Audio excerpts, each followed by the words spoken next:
So here's a question. If somebody, let's say in a cult environment, has been so thoroughly hypnotized that they're committing acts of violence, to use one specific example, do you, as a professional hypnotist, believe that that person is ultimately responsible for his own actions if he was hypnotized into behaving violently?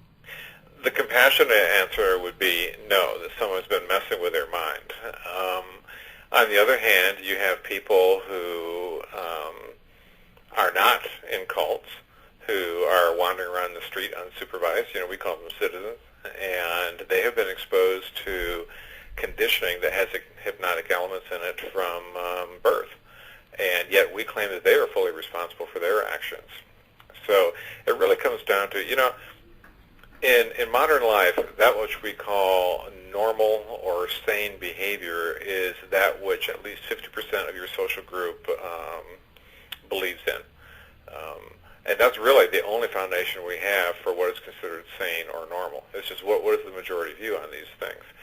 So somewhere in there you can say that if someone has been deliberately conditioned to do specific things, well, then you can say their free will has been interfered with. But it's also true that all hypnosis begins with acquiescence. If there is not that first moment of going along with the suggestion, then you can't talk anybody into anything. I want to get back to your military career. Sure. I know you can't talk about some of those elements. I do have a specific question. Yes. Did you see any combat? Were you actually, firing a rifle? Yes. Do you know if you've ever killed anybody as part of your military experience? Yes, I know for certain that, yes, there is a number whom I have killed in combat. I find it very interesting that in the current model of your life right now, you're using hypnosis to help people live better lives, to help them clear up some of the challenges they may have inside.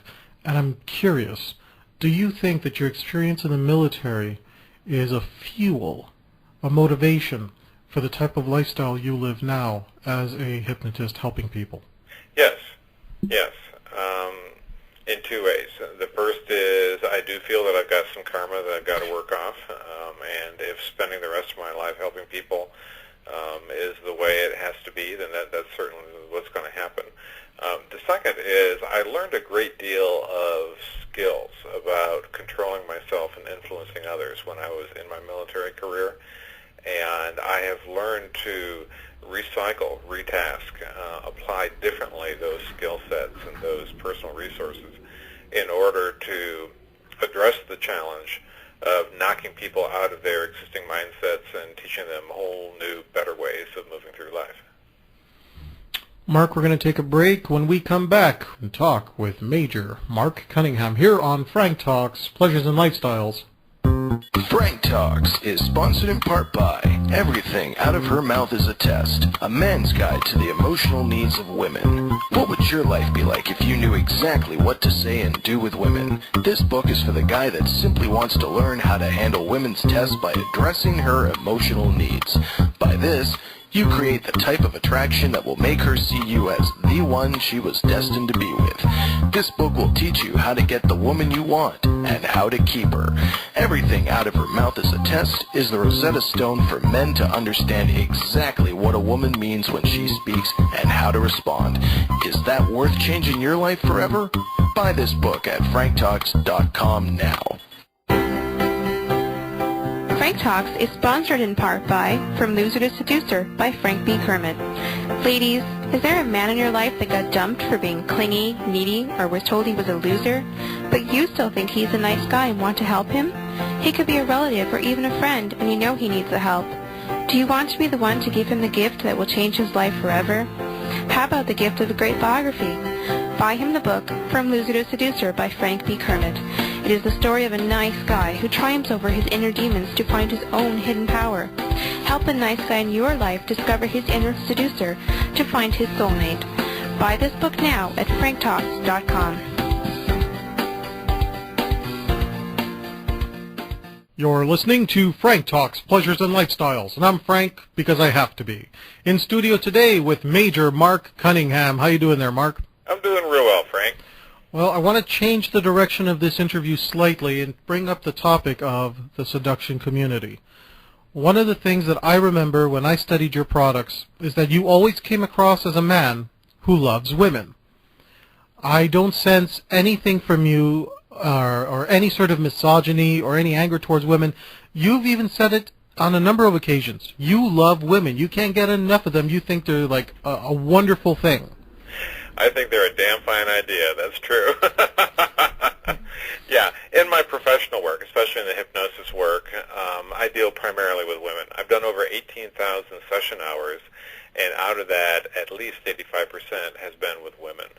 So you can say that for the past 10, 12 years, I have spent my days talking to women about how do they move through their lives, what are their concerns, what are their opportunities, what are their challenges, what do they need in order to become fully human, what is it like for them to feel feminine and sexy, and what do they look for in a man.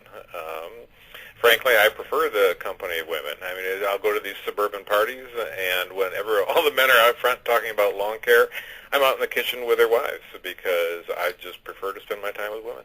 I got two questions for you. The Sure. first question, when you say that the majority of your clientele are women, is that a conscious choice on your part, or is it just because in terms of the clientele you're servicing, you just happen to be servicing a large clientele of women? And the second question I have, with the amount of time that you are spending with all these women, you must have a unique perspective on the way women think, on their belief systems, and generally you have a grasp of the female mind. Now, what are your comments for those questions? Well, the first part is that, in general, women are far more likely to reach out for professional help than men are. Women aren't stoics, they're talkers. And so if they've got a problem in their life and they think someone can solve it, they're going to reach out for it. So your therapy clients, in general, tend to be women.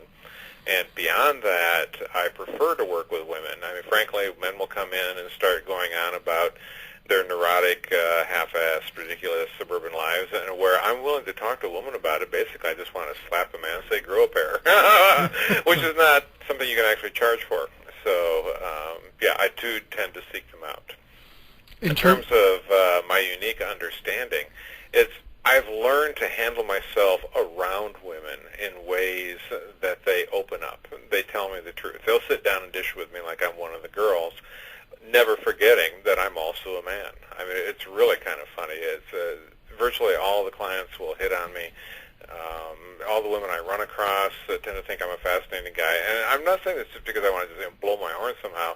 It's just that I've learned to position myself as that guy. And I've learned that once I get them to open up about themselves, well, the only kind of guy that they would actually open up and be honest and genuine and forthcoming with is somebody that they could care deeply about. And so, bing, there I am.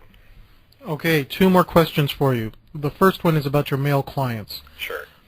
How much, in terms of a percentile, would you say that when it comes to your male clients, how many are we talking that actually seriously have a real problem that would require a hypnotherapist or some therapy?